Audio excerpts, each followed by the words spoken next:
Hey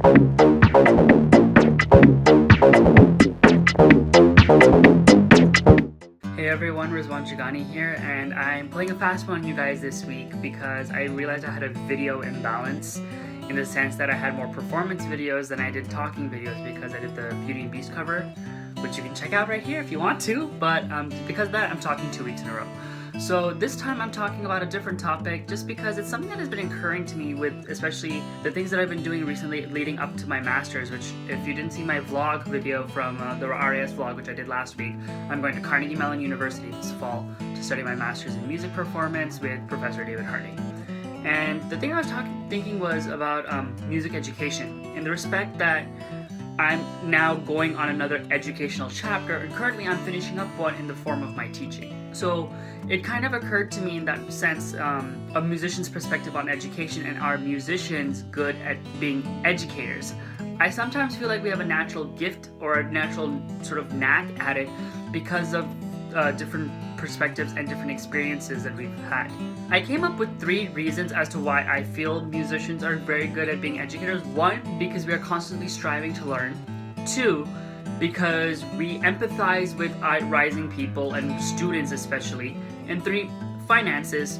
I'll be real with this one. So first one is the idea of being in a constant position of learning. We meet one teacher and they inspire us to pursue music, and then we continue in another direction from there, such as, you know, we take orchestra in our secondary school, we take lessons, whatever it is. I was very fortunate to have a very, very good orchestra director when I first started playing viola, Mr. Dennis Lanchman, and I'll be very honest, I don't know how I made it past his class a couple of times because, as he used to say, that I was a ball of energy with, you know, energy to burn.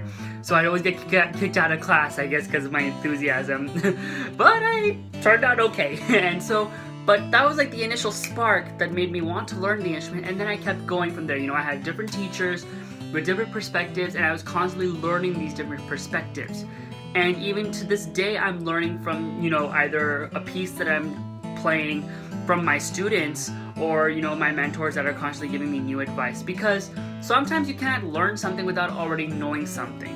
And the way my professor at Austin College, Ricky Duhame, says that you know stuff, essentially. So that way you can kind of guess what is going to happen from there, and your preparedness to learning something new will also be there in that respect. Reason number 2, we empathize with students and rising artists, and this is something that's very personal to me because I always feel like I'm in a position of mentoring. I felt that a lot in my undergraduate education, where like if someone was working on a piece that I had already worked on, I would feel like maybe give them a few tips that'll make things easier for them. And even now as a teacher myself, I had 2 of my students learn something that I already learned.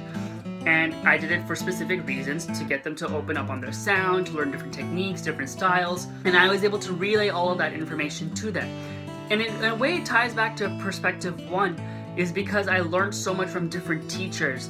When I was doing my graduate school auditions, I got to meet so many different teachers and learn different perspectives and different approaches, which I'm now sharing with my students, and it's amazing to see the response that I get from them. And I feel like that is what makes teaching so fulfilling. When you see the work that you've put in and you're sharing it with them and they respond to it and they do well with it, that is what I feel is the most gratifying. And that goes for every subject, whether it's music, science, math.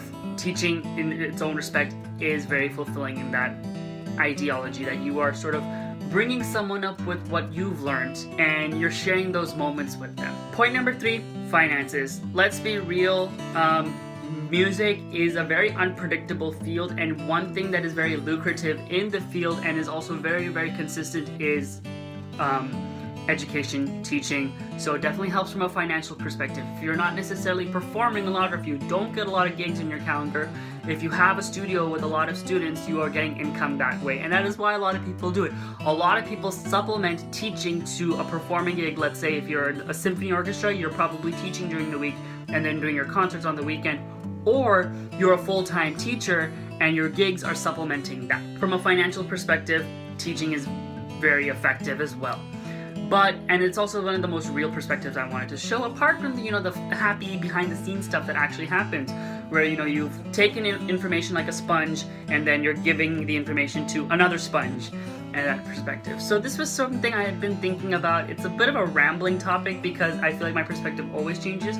But one of the reasons why I like being in a position of educating is because I'm trying to inspire the next group of people. And specifically, I'm trying to inspire people in my own culture, because fighting cultural norms, which is a whole different video that I'm going to possibly talk about at some point, it'll be nice to see, more people that share my cultural background engage in the arts and do well in it too, like not being the token brown guy in an orchestra.